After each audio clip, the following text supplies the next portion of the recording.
Good afternoon, madam. We are from TG10, Group A. Before we start, please allow us to have a short introduction of our group members. Our group leader is Keppel Ko Ai Chi, followed by the group members Lee Suang Sing, Keng Meng Chu, Ellison, Elizabeth Kayong, and me myself, Cha Chun Guan. Good afternoon, madam. I'm Cha Chun Guan, BB201100643. In this presentation, there is a total of 4 cases will be shown, and each of the members will explain it in details. After this, we provide the issue, fact, and court decision for each cases. Okay, so let's move on to the case 1. Good morning or good afternoon. My name is Li Shuangxing. My matric number is BB192700089. Today, I will present the case is Chen Yingting v. Williams Jack, Co. Malaya Ltd. 1964. The issue in this case is whether Chen, the principal, should be held responsible for Yong action. The fact is, on 15 November 1961, the appellant registered himself and Yong, a minors, under the registration of the business ordinance as trading as a business as a general merchants under the name of Chen Yong Trading. Before doing business with the respondent company, the appellant and Yong met a representative of the respondent company in a coffee shop at which the appellant held himself out to be a partner with Yong in a Howard business, and told the third party that Yong is his partner and had the authority to act on his behavior. On the representation, business between the parties commenced. Between 20 December 1961 and 3 June 1962, the good was supplied to Yong, but no payment would be made. The respondent sued the price and obtained judgments against the appellant and Yong. The appellant appealed. And last, the court decision is that an agent's account is implied when a principal word or act implies the other person has the authority to act on his or his behavior. Whether or not Yong was a partner of the appellant, the appellant claimed that Yong was his agent and had the authority to act on his behavior, and that the appellant was liable for the said conduct. Any person, irrespective of his competency of contract, may become an agent. For those who act, the principal may be liable to third party. The appeal dismissed. Chen, as the principal, was found liable for his agent's Yong act. That's all. Hello, my name is Keng Meng Chu. My student number is BB192700080. The second issue encountered was about contract law. The issue in this case is whether there is a valid contract between the two parties if a counter-offer is proposed during the discussion, whether the original quotation is still valid. Rich offered to sell his farm to Hand for 100 pounds. Hand replied that he would buy it for 950 pounds, but Rich refused to accept it. Hand later agreed to pay the original price, which was 100 pounds, but Rich no longer wanted to sell the farm to him. Therefore, Hand sued Rich for breach of contract.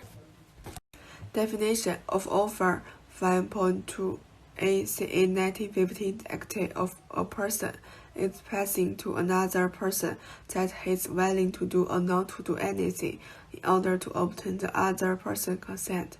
Here is Handler who wants to buy ranch farmer of 950 pounds, but the ranch refused to accept.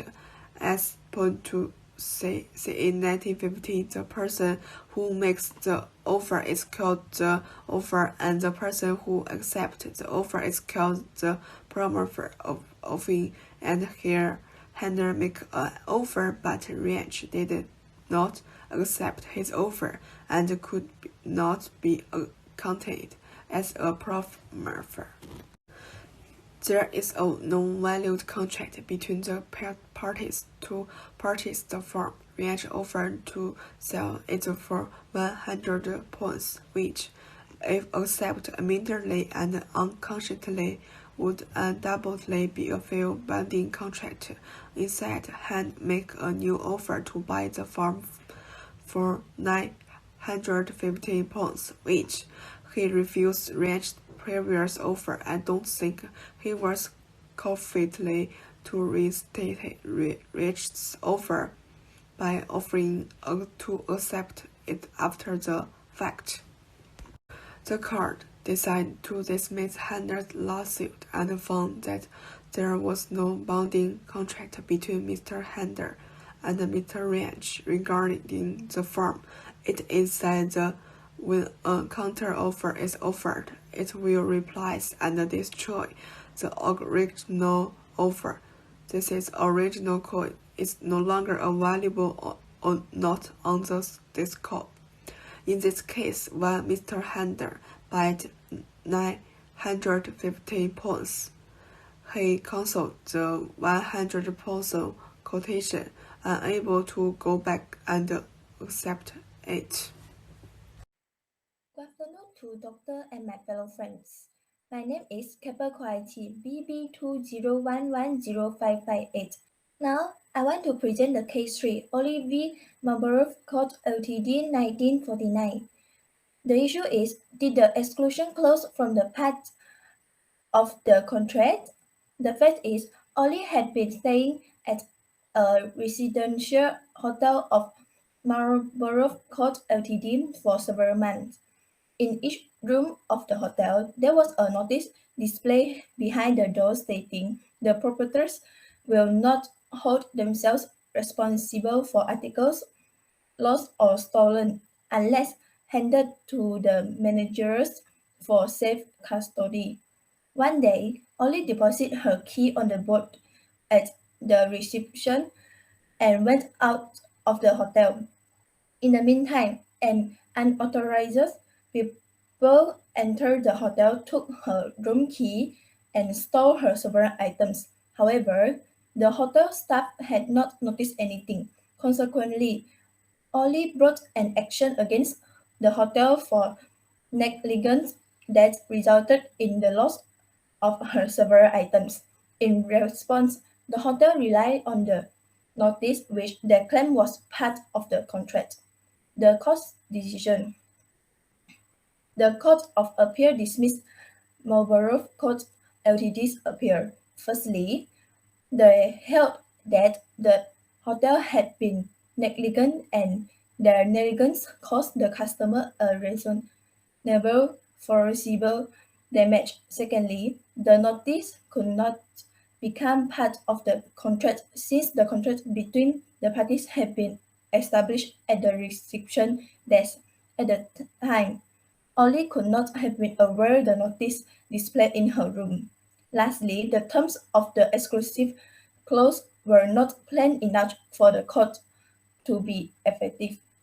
Therefore, Ollie was successful in her claim and recovered the cost of the stolen items. Thank you. Hello everyone, my name is Alison Elizabeth Kayong and my matrix number is BB201709333. So for my part of the issue, I'll be talking about two groups that are involved, which is the An Group versus the VTB Bank. So An Group is a private limited company, whereas VTB Bank is a public joint stock company. This case happened back in 2020 in Singapore. So the issue in this case is whether An Group would be charged for their actions in dispute of being involved in a heavy debt. So a little backstory on how this happened. An actually entered into an agreement with VTB Bank where An would sell GMDRs, which are Global Masters Depository Receipts, and this involve a certain shares. So moving forward, this GMDR actually sent an invoice to VTB Bank asking them to pay a large sum of money. This large sum of money is supposed to be under an unknown group, which means they were supposed to be responsible for that, to pay off that debt. But they didn't want to pay it off. Instead, they pushed it away and denied it. So this case was then brought to court. So in the court, lastly, the high courts decided to do the winding up of an group, or in another word, compulsory liquidation. So this basically means the shutting down of business as a result of being in heavy debt, or because they were bankrupt, or they were declared bankrupt. So that's how it ended for an group in this case. That's all from me. Thank you. Okay, so let's Chunguan here again to have the conclusion part. For case 1, Kennedy v. William Jacks and Co., Federal Court held that a contract of agency is implied when a principal holds another person as having authority to act for him or on behalf of him. Okay, so let's see about case 2. For case 2, High v. Ranch Acti 40, it was stated that when a counter offer is met, this supersedes and destroys the original offer. Original offer is no longer available on the table. Okay, so let's continue to case 3, Oli v. Marlborough Court Ltd. 1949.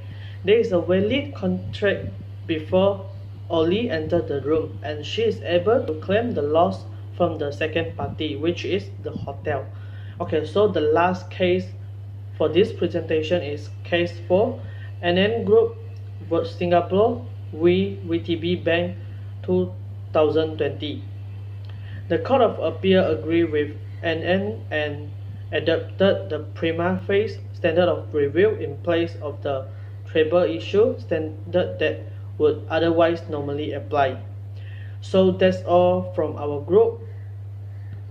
Thank you, madam, and have a nice day.